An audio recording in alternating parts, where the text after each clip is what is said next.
आज हम डिस्कस करेंगे ऑब्जेक्टिव ऑफ फाइनेंशियल मैनेजमेंट। देखो, आप फाइनेंशियल मैनेजर हो किसी कंपनी के, तो आपका क्या उद्देश्य रहेगा इसके बारे में अपन को डिस्कस करना है।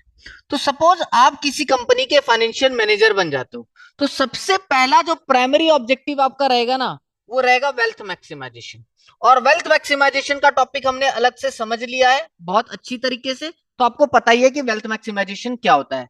जिसने नहीं देखा वो वीडियो पहले उसका देख लो कि वेल्थ मैक्सिमाइजेशन क्या होता है।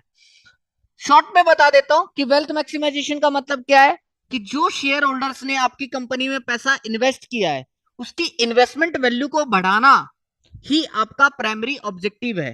राइट। दूसरा, आपके बिजनेस को पैसा चाहिए, तो भैया पैसा चाहिए तो पैसा कहां से लेके आए वो तय करना एक फाइनेंशियल मैनेजर का उद्देश्य है। उसको सोचना पड़ेगा। तो उसके लिए क्या करेगा वो, प्रॉपर कैपिटल स्ट्रक्चर को सिलेक्ट करेगा। सर ये कैपिटल स्ट्रक्चर क्या होता है? देखो, कैपिटल स्ट्रक्चर का सिंपल सा मतलब है बच्चा, कि कितना पैसा बिजनेस को चाहिए। सपोज करो 10 लाख रुपए बिजनेस को चाहिए, राइट। तो 10 लाख रुपए मान लो बिजनेस को चाहिए काम करने के लिए। तो 10 लाख रुपए ना दो तरीके से आ सकते हैं। एक ओनर फंड से आ सकता है और एक बोरोड फंड से आ सकता है। ठीक है जी। जी सर। तो ओनर फंड का मतलब खुद का पैसा, मालिकों का पैसा, और बोरोड फंड का मतलब उधार का पैसा। तो बिजनेस को जो 10 लाख रुपए चाहिए ना, तो उस 10 लाख रुपए में कितना मालिकों से लाए और कितना उधार में लेके आए। सपोज 6 लाख मालिक से लाता है और 4 लाख उधार में लेके आता है। तो ये रेशियो तय करना, सही रेशियो तय करना कि कितना मालिक से लाए कितना उधार में लेकर आए, उसको अपन बोलते हैं यहां पर कैपिटल स्ट्रक्चर। तो कैपिटल स्ट्रक्चर क्या है? Ratio of, mix ratio of owner fund and borrowed fund, उसको कैपिटल स्ट्रक्चर बोलते हैं।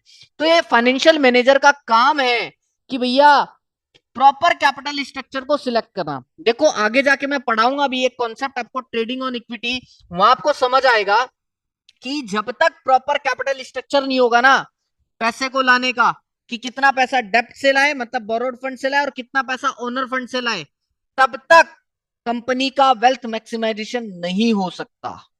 तो यहां पर आपको सिर्फ इतनी सी दिमाग में बात याद रख लेनी है कि कंपनी को पैसा लाना है, तो पैसा लाने के लिए जो फाइनेंशियल मैनेजर है कंपनी का, उसका ये उद्देश्य है कि भैया प्रॉपर कैपिटल स्ट्रक्चर को सिलेक्ट करे, ताकि ज्यादा से ज्यादा शेयर होल्डर की वैल्यू को भी क्या कर सके, इंक्रीज कर सके, वेल्थ को उनकी मैक्सिमाइज कर सके। ठीक है सर।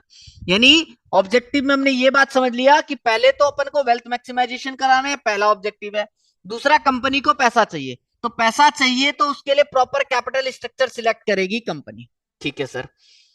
अब तीसरा काम क्या है कि भैया पैसा तो आ गया, अब उस पैसे को सही जगह मुझे क्या करना है, इन्वेस्ट करना है। तो इन्वेस्ट करने के लिए प्रॉपर डिसीजन लेंगे कि कितना पैसा मुझे क्या करना है, करंट में लगाना है, करंट एसेट्स में लगाना है, कितना पैसा मुझे फिक्स एसेट्स में लगाना है। क्योंकि भैया मार्केट का पैसा है, लोगों का पैसा है, उस पैसे को सही तरीके से इन्वेस्ट करना जरूरी है ना।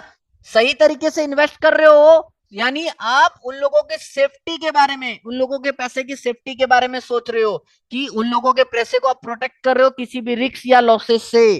तो ये भी एक फाइनेंशियल मैनेजर का ऑब्जेक्टिव है। राइट।